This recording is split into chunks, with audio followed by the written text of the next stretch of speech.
आपल्याला काय पाहिजे आज एक नवीन टॉपिक पाहिजे आणि नवीन टॉपिक साठी मी एक नवीन ऍप्लिकेशन काय करतो इथे क्रिएट करतो. जसं की फोल्डर ओपन केला, वरती राईट केलं, CMD एंटर बटनावर क्लिक केलं आणि इथे मी ऍप्लिकेशन क्रिएट करण्यासाठी एक कमांड राईट करतो. जसं की npm create white@latest आणि आज आपला दिवस किती आहे?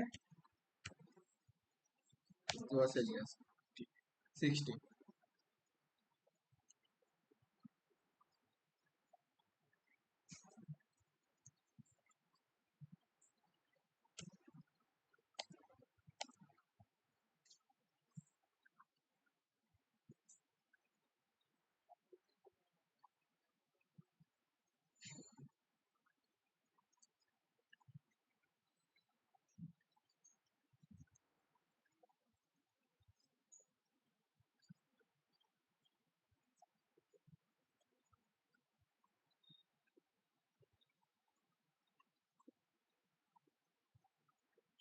ठीक आहे. तर आपल्या इथे काय झालंय, एक ऍप्लिकेशन क्रिएट झालंय. ठीक आहे. ऍप्लिकेशन क्रिएट झाल्यानंतर मी इथे कंट्रोल C करतो. स्क्रीन क्लिअर करण्यासाठी कमांड काय आहे आपली CLS आणि सेकंड कमांड मी टाकतो इथे CD day16 आणि इथे करतो एंटर. त्यानंतर थर्ड कमांड आपली असते कोडपेस डॉट. त्या कोडपेस डॉटने काय होतं की आपल्यासाठी एक VS कोड ओपन होतोय. ठीक आहे. इथे VS कोड ओपन झालंय.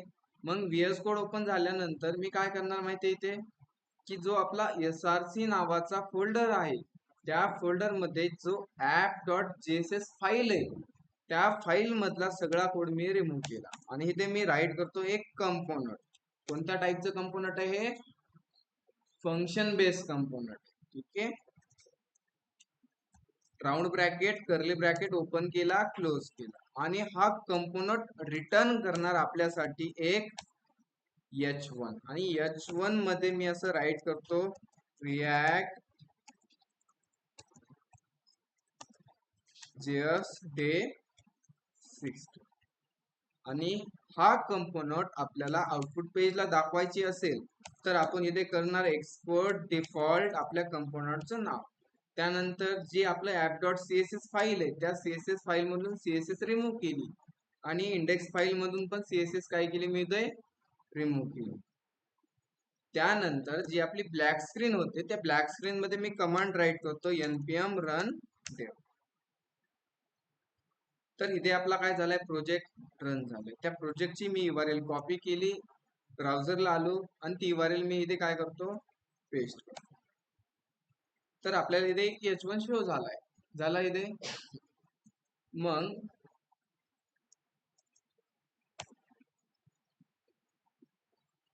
तर कालच्या लेक्चर मध्ये आपण पाहत होतो की कशाला स्टार्ट केली ते API ला. मग API म्हणजे काय? API म्हणजे ऍप्लिकेशन प्रोग्रामिंग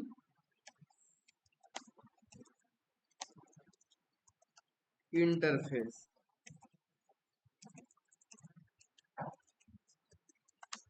API म्हणजे काय? Application programming interface. मग जी API असते ती API काम काय करते की दोन कंपन्यांमध्ये कम्युनिकेशन करते किंवा दोन कंपन्याला काय करते कनेक्ट करते. त्यानंतर दुसरे एक्झाम्पल आपण पाहिलं होतं की काय करते API काय करते की फ्रंट एंडला बॅक एंडशी काय करते कनेक्ट करते. ठीक आहे. API म्हणजे काय? एवढाच फंडा देण्यात ठेवायचा. दोन ऍप्लिकेशनला कनेक्ट केलं त्या मेथडला आपण म्हणतो API. एवढा कॉन्सेप्ट समजला बस झाला. ठीक आहे. आणि API बनवण्यासाठी किंवा API चा आपल्याला यूज करण्यासाठी तीन गोष्टी लागतात. किती लागतात? पहिली काय लागते? URL. मग URL कोणत्या पण टाईपची असू शकते. जसे की URL आपण घेऊ एकदा http://google.com. त्यानंतर सेकंड काय लागते आपल्याला? मेथड लागते. काय लागते इथे? मेथड. मग मेथड किती असतात? दोन मेथड असतात. किती मेथड असतात? दोन मेथड. कोणत्या कोणत्या मेथड असतात? एक असते पोस्ट आणि सेकंड असते गेट. अशा दोन मेथड असतात. आणि त्यानंतर थर्ड ऑप्शन आपला काय असतो? ऑप्शनल असतो. कसा असतो? ऑप्शनल असतो. कोणता? तो डेटा. एवढा फंडा समजलाय की माहितीये की एपीआय म्हणजे काय? Application programming interface. आणि एपीआय चा यूज काय असतो? की दोन ऍप्लिकेशनला कनेक्ट करणाऱ्या मेथडला आपण म्हणतो एपीआय. मग त्यामध्ये दोन वेगळ्या कंपन्या असू शकतात, दोन ऍप्लिकेशन असू शकतात, किंवा दोन टेक्नॉलॉजी असू शकतात. जसं की रिॲक्ट हा फ्रंट एंड टेक्नॉलॉजी. त्या रिॲक्ट फ्रंट एंड टेक्नॉलॉजीला बॅकएंडला कनेक्ट करण्यासाठी आपण कोणती मेथड यूज करणार? एपीआय ही मेथड यूज करणार आहे. कोणती? समजलं एपीआय म्हणजे काय? ठीक आहे ना. तुम्ही एखादी सर्च केलं, ठीक आहे, गुगलला आलात आणि गुगलला मी सर्च करतो व्हॉट इज एपीआय. तर इथे बघा, अन एपीआय और application programming interface set rule protocol that allow different software application communication. काय इथे कोणता वर्ड वापरलाय? कम्युनिकेशन. त्यानंतर काय? Exchange data with one another. म्हणजे इथे काय की जे एपीआय आहे तो एपीआय काय करतो? डेटा देतो आणि डेटा घेतो. ह्याच मेथडला आपण काय म्हणतो? Application programming interface. ठीक आहे. आपल्याला हे मिनिंग समजलं, सर्वांना समजलं असेल एपीआय म्हणजे काय आता. आणि सेकंड स्टेप म्हणजे काय की एपीआय ला यूज करण्यासाठी आपल्याला तीन गोष्टी हव्यात. कोणत्या कोणत्या? एक यूआरएल हवी आणि त्यानंतर मेथड हवी. मग त्या मेथड मध्ये आपल्याकडे दोन मेथड आहे. मग त्या दोन्ही मेथडचा तुम्हाला मिनिंग पाहिजे. जसं की गेट मेथड कधी यूज करायची आणि पोस्ट मेथड कधी यूज करायची हे समजलं पाहिजे. मग जे काही पोस्ट मेथड असते ते कधी यूज करणार? डेटा देण्यासाठी. कशासाठी? डेटा देण्यासाठी. आणि जी काही गेट मेथड असते ती कशासाठी? डेटा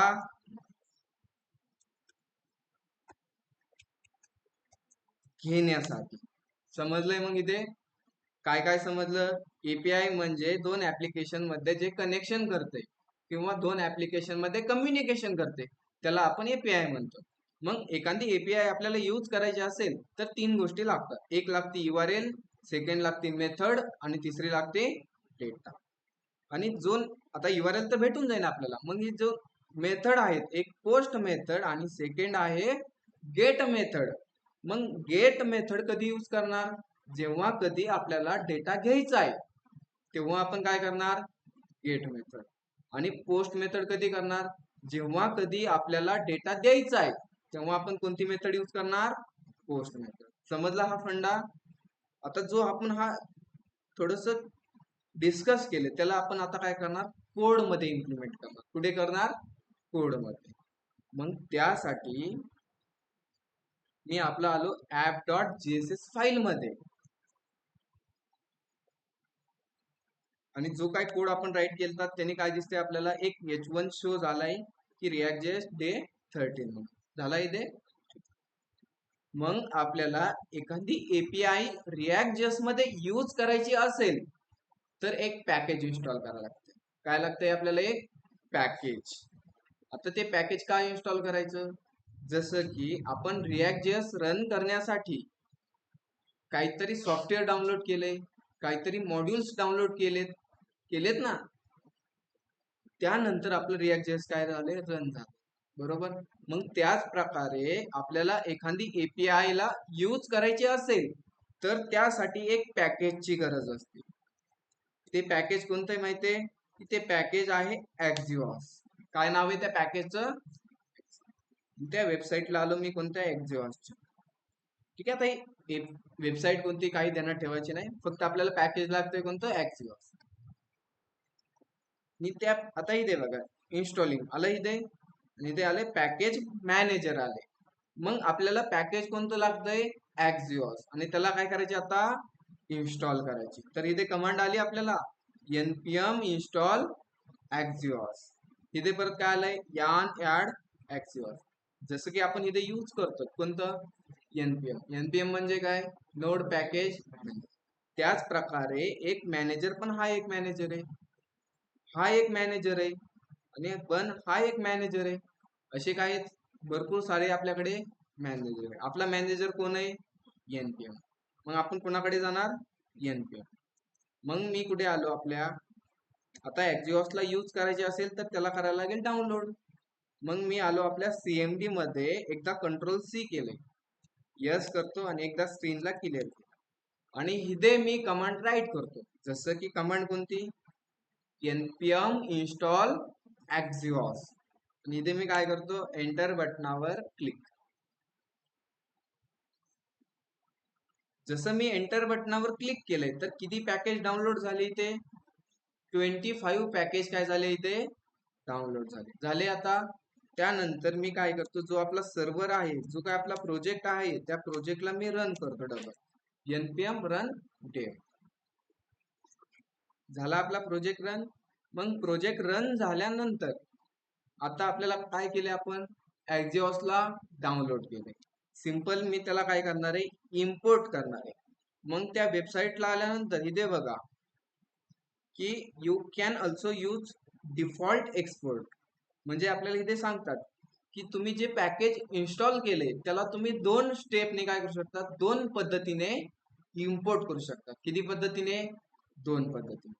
एक कोणतं इम्पोर्ट एक्झिऑस फ्रॉम एक्झिऑस. त्यानंतर नेक्स्ट आहे अजून काय रिक्वायर. ह्या दोन्ही स्टेपने तुम्ही काय करू शकता त्याला इम्पोर्ट करू शकता. आपण कोणाकडे जाणार आहे तर इम्पोर्ट कडे.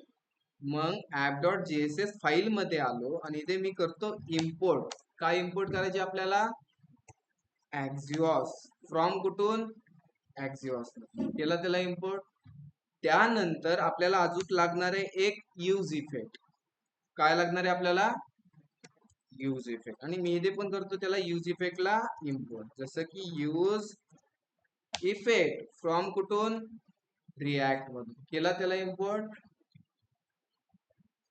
मग मी इथे काय करतो की यूज इफेक्टला राईट करतो जसं की use effect round bracket curly bracket sorry curly नाही त्याच्यामध्ये एक ॲरो फंक्शन आणि त्या ॲरो फंक्शनच्या लास्ट मध्ये आपण असा स्क्वेअर ब्रॅकेट टाकतो. का टाकतो तो की कोणत्या व्हेरिएबलवर ऑच करायचा. यूज इफेक्ट काय करतो की व्हेरिएबलवर ऑच ठेवतो किंवा लक्ष ठेवतो. ठीक आहे ना. मग आपल्याकडे लक्ष ठेवण्यासाठी एखादा व्हेरिएबल आहे का त्यामुळे मी त्याला काय टाकला एम्प्टी ठेवला. ठीक आहे. मग जे आपलं एपीआयचं काम असणार ते आपण यूज इफेक्टच्या आतमध्ये राईट करणार. ठीक आहे. मग मी इथे काय करतो की एपीआय एखादी यूज करायची असेल किंवा आपल्याला एपीआयचा कॉल करायची असेल तर आपण कशाचा यूज करणार आहे एक्झिऑसचा. कशाचा एक्झिऑस. मग इथे राईट करायची फक्त एक्झिऑस एक्झिऑस डॉट तुमची मेथड कोणती गेट. का मेथड आहे की आपल्याला डेटा घ्यायचा आहे त्यासाठी मी मेथड कोणती टाकली गेट राऊंड ब्रॅकेट आणि डबल कोड. ह्या डबल कोड मध्ये असणार आपली URL. काय असणार आहे URL. ठीक आहे. पक्का समजलंय हे. ठीक. मग मी काय करतो एक डमी एपीआय घेतो. ठीक आहे. आपल्याला टेस्टिंग करायची ना फक्त. मग इथे मी जेसन डमी एपीआय. ठीक आहे. एक वेबसाईट आहे त्या वेबसाईट मध्ये आपल्याला एखाद्या डमी वेबसाईट भेटतात. ठीक आहे. आज मी युजरचा घेतो. त्या युजरच्या वेबसाईटला मी इथे काय केलं URL ला कॉपी केली आणि आपल्या कोड मध्ये येऊन मी इथे पेस्ट केली. झाली आपली मेथड. आपण काय काय टाकलं मेथड टाकली गेट. का टाकली की आपल्याला ह्या URL मधून आपल्याला डेटा घ्यायचा आहे. ठीक आहे. त्यानंतर इथे द्यायची देन.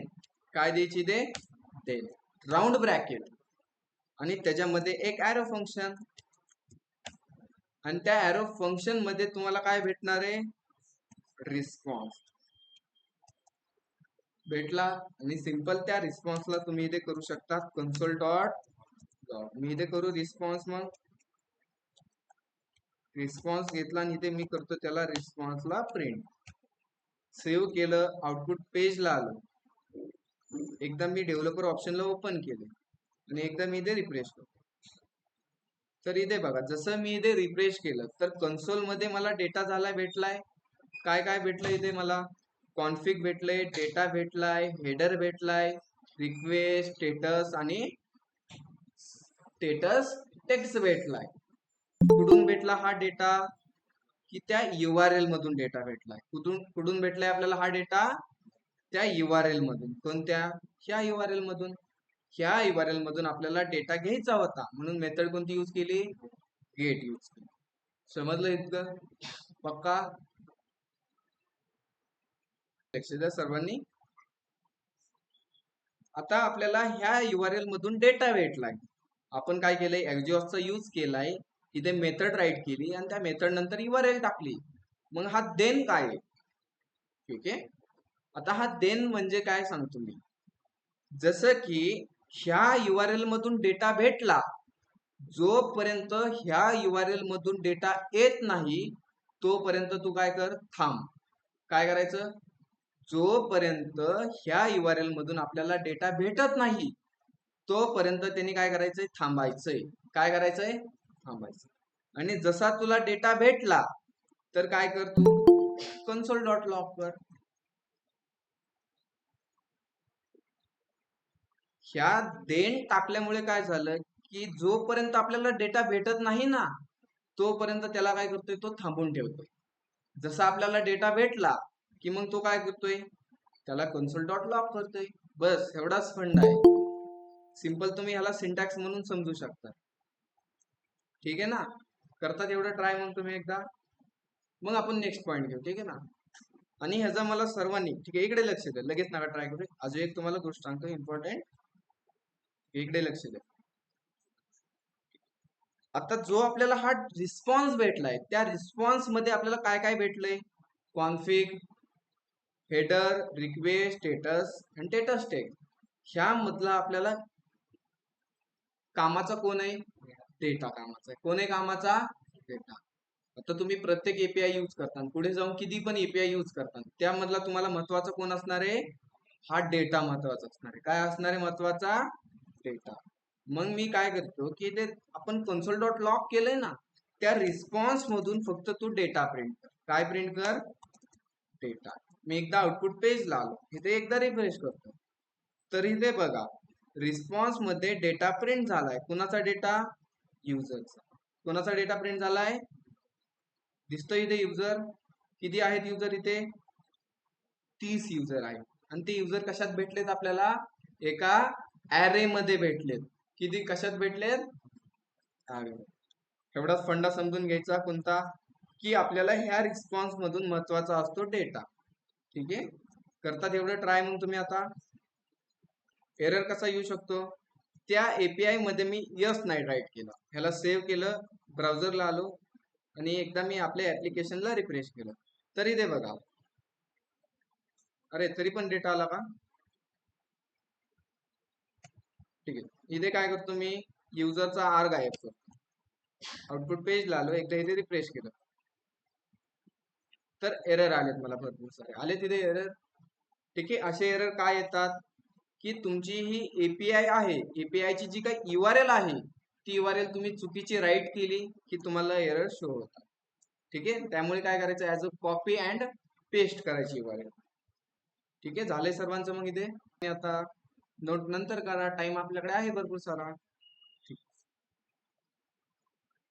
तर नेक्स्ट एक्झाम्पल मी यामध्येच राईट करू का नवीन बनवू? नवीन बनवायचं, याच्यातच राईट करू. पक्का? पक्का? काय करायचं? फाईल ह्यातच न्यू फाईल घेऊ. अरे सगळे एकत्र होऊन जाईल. ठीक आहे ना? मी वेगळी फाईल बनवतो. अरे वेगळी फाईल बनवतो ना. ठीक. अरे यामध्ये तुमचं म्हणणं बरोबर आहे, ते आपण मल्टिपल पेज बनवायचे ना. काय झालं? मी ते आता फोल्डर मध्ये आलो, फोल्डरला मी ओपन केलं CMD मध्ये. त्यानंतर इथे मी कमांड टाकतो एक नवीन ऍप्लिकेशन क्रिएट करण्यासाठी, npm create वाईट @ लेटेस्ट. अरे लेटेस्ट डबल झालं, लेटेस्ट. आणि आपल्या प्रोजेक्टला नाव देतो मी Axios डॅश डेमो 1 आणि इथे करतो एंटर. त्यानंतर रिॲक्ट, जावास्क्रिप्ट आणि देन एंटर.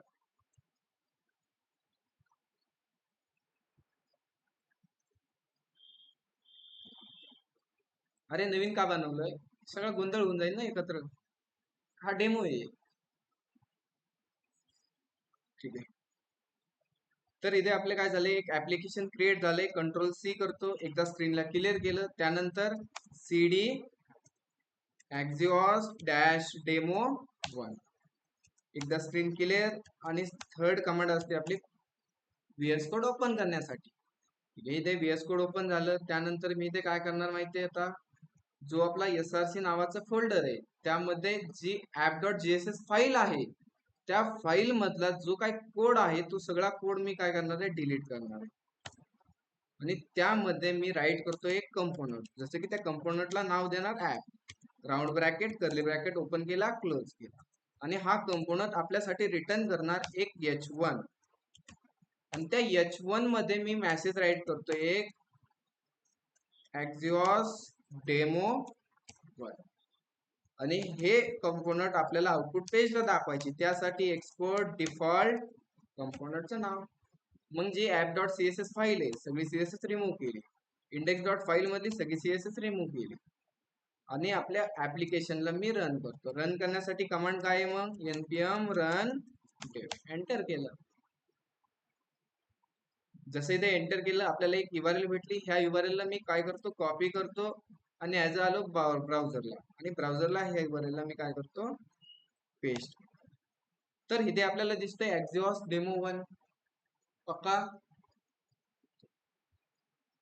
मग आपल्याला आज काय करायचे माहितीये, एक API आहे. एक API ला काय करायचे आपल्याला, कॉल करायची. सिद्धार्थ लक्ष द्या आता, ठीक आहे ना. तर एक ऍप्लिकेशन बनवलं, त्या ऍप्लिकेशन मध्ये आपल्याला API कनेक्ट करायची. मग त्यासाठी मी काय करणार, ब्लॅक स्क्रीन मध्ये आलो, कंट्रोल C केलं, म्हणजे सर्व्हर काय केलं, एकदा स्टॉप केलं. क्लीन करतो एकदा. आणि इथे मी राईट करणार npm i. काय करणार, npm i Axios. आणि इथे करतो एंटर.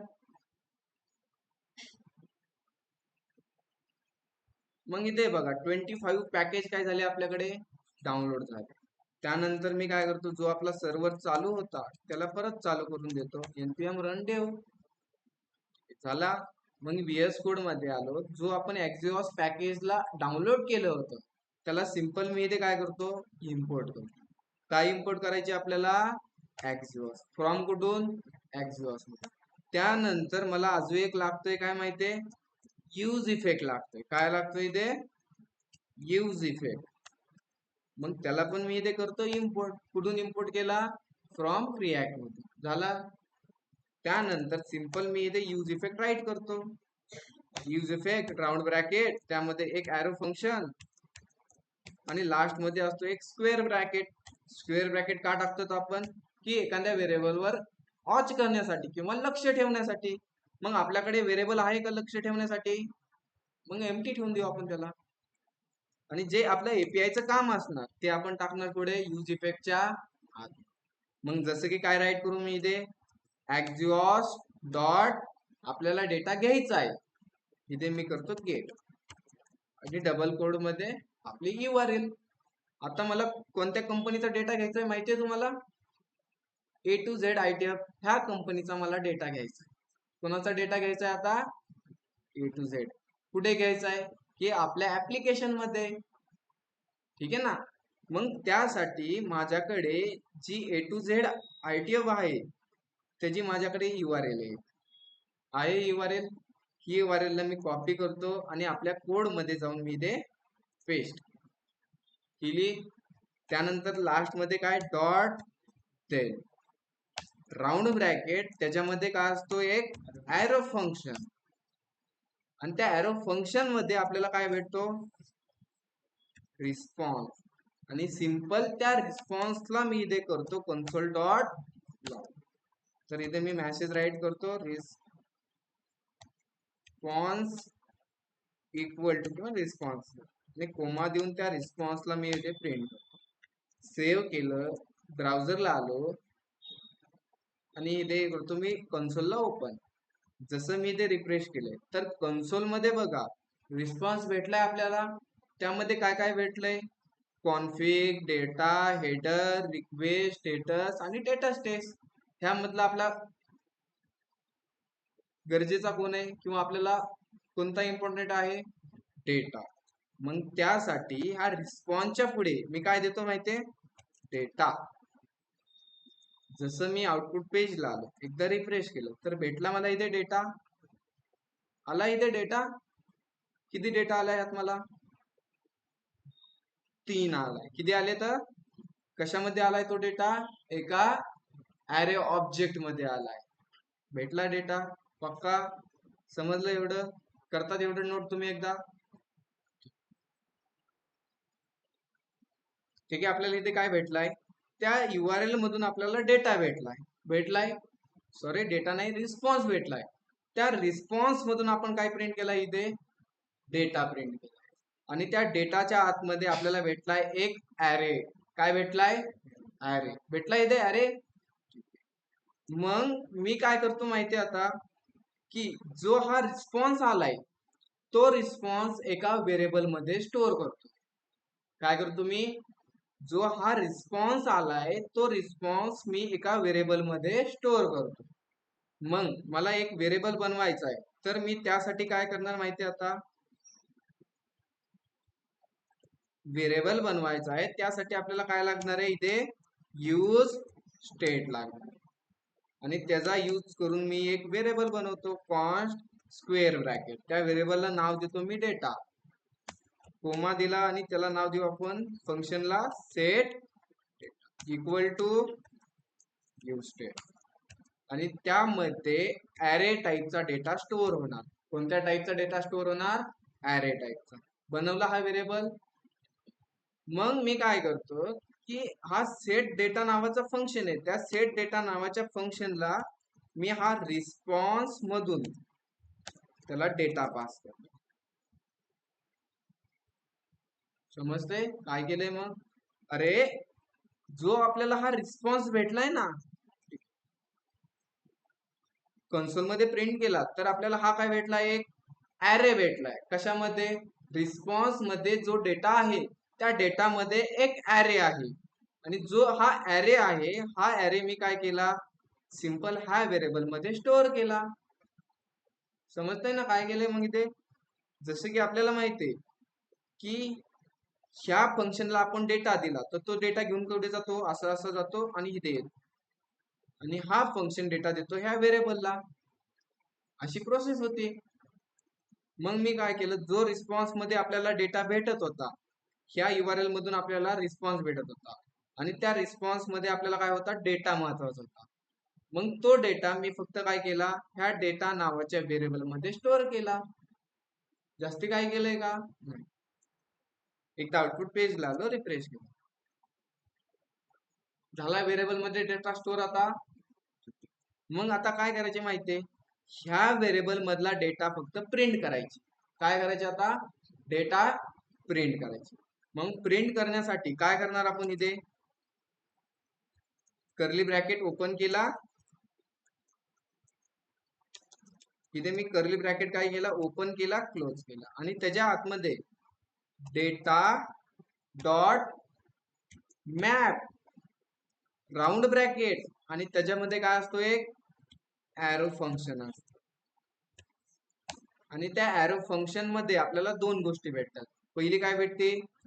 आयटम आणि सेकंड काय भेटते आपल्याला? इंडेक्स. झालं एवढं. मग मी काय करतो की त्या लूप मध्ये एक एम्प्टी टॅग घेतला आणि त्याच्या आतमध्ये मी सिंपल घेतो एक पी टॅग आणि त्या पी टॅग मध्ये कर्ली ब्रॅकेट ओपन केला, क्लोज केला आणि आयटम मधून काय प्रिंट करायची की आपण इकडे येऊ. जसं की त्या ॲरे मध्ये 3 डेटा आहे त्या 3 डेटामध्ये काय काय आले? Slider BTN, slider head, slider IMG आणि स्लाइडर टेबल ID. मग त्यामधला मी प्रिंट काय करतो? Slider head. इथे आलो आयटम डॉट स्लाइडर हेड. जसं मी आउटपुट पेजला आलो, काय झालं इथे? प्रिंट काहीतरी डेटा प्रिंट झाला. झालाय ना इथे 3 डेटा पक्का. मग त्यानंतर अजून आपल्याला काय भेटलंय त्या अरे मध्ये? Slider BTN. इथे मी कॉपी करतोय आणि इकडे जाऊन मी पेस्ट करणार आहे, फक्त स्पेलिंग चुकायला नको. कर्ली ब्रॅकेट ओपन केला, क्लोज केला. आयटम मधून तू प्रिंट करायचं स्लाइडर बीटीएन. आउटपुट पेजला आलो, झालं इथे. त्यानंतर अजून काय आपल्याकडे? इमेज पण आहे. मग इथे कॉपी करतो त्या स्लाइडर IMG ला, इकडे आलो आणि इथे करणार मी item dot slider IMG.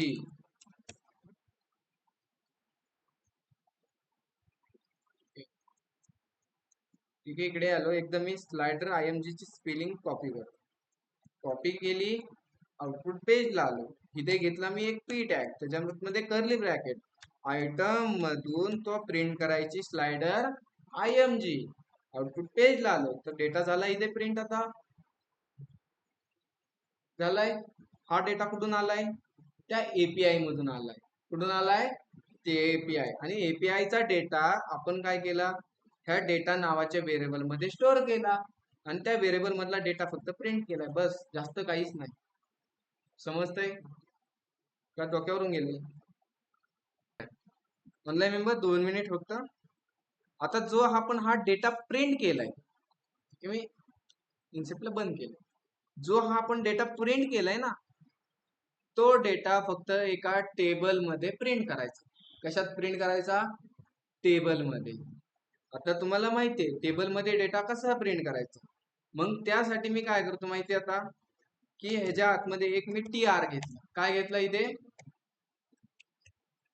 TR घेतला. TR च्या आतमध्ये काय असतो? TD असतो. TD राईट करतो. ठीक आहे, किंवा ठीक आहे. इथं मॅप लूपच्या बाहेर मी काय करतो? एक टेबल टॅग घेतो. कोणता टॅग? Table tag. आणि त्या टेबल टॅगचा एंड त्या मॅप लूपच्या बाहेर करतो. त्याला इथं टेबल. आणि त्या मॅप लूपच्या आतमध्ये मी काय केलं माहितीये, की एक TR घेतला. TR मध्ये घेतला मी TD. ठीक आहे. आणि त्या TD मध्ये मी पहिलं कर्ली ब्रॅकेट ओपन केला आणि क्लोज करतो. आणि त्याच्यामध्ये मी प्रिंट करणार काय माहितीये, की आयटम मधून स्लाइडर हेडर. ठीक आहे ना? ठीक आहे. एकदा आपण आउटपुट पेजला जाऊ. एकदा मी इथे रिफ्रेश करतो. तर झालंय. आपल्याला टेबल सारखं दिसतंय? नाही दिसत, कारण टेबलला आपल्याला द्यायला लागणारे एक बॉर्डर. आउटपुट पेजला आलो, एकदा रिफ्रेश केलं, दिसतोय टेबल आता. त्यानंतर अजून एक मी TD घेतो आणि त्या TDच्या आतमध्ये मी स्लाइडर बटन प्रिंट करणार आहे. कर्ली ब्रॅकेट ओपन केला, क्लोज केला. आयटम मधून स्लाइडर BTN. एकदा आउटपुट पेजला आलो तर झालं इथे टेबल मध्ये प्रिंट. त्यानंतर अजून आपल्याकडे काय आहे? ठीक आहे, स्लाइडर बटन दोनदा झालं. किती इमेज आहे आपल्याकडे. मग जो इमेज आहे त्या इमेजला मी काय करतो? अजून एक TD घेतला, त्या TDच्या आतमध्ये IMG टॅग घेतला. ठीक आहे ना? आणि त्या IMG टॅग मध्ये मी काय करतो? त्याचा पाथ प्रिंट करतो. कर्ली ब्रॅकेट ओपन केला, क्लोज केला. Slider image. जसं मी आउटपुट पेजला आलो आणि इथे रिफ्रेश केलं तर इमेज दिसती मला इथे. फक्त त्या इमेजला मी काय करणार आहे आता? विड्थ देतो की 100 पिक्सल. तर इथे बघा, झाला आपला टेबल शो. झालाय ना इथे. त्यानंतर मी इन्सेप्ट ओपन करतो आणि त्यामध्ये बघतो की जो आपण रिस्पॉन्स आहे त्या रिस्पॉन्स मध्ये अजून काय आहे का? बटन प्रिंट केलाय आपण, हेडर प्रिंट केला, इमेज प्रिंट केली. त्यानंतर लास्ट काय राहिले आता आपल्याकडे? स्लाइडर टेबल मग त्यानंतर मी काय करतो, सगळ्यात वरती एक टीडी घेतला आणि त्या टीडीच्या आतमध्ये आयटम मधून काय प्रिंट करणार, स्लाइडर टेबल आउटपुट पेजला आलो तर आपल्याला इथे टेबल झालाय शो झाला. आता मस्त दिसतंय हे थोडस.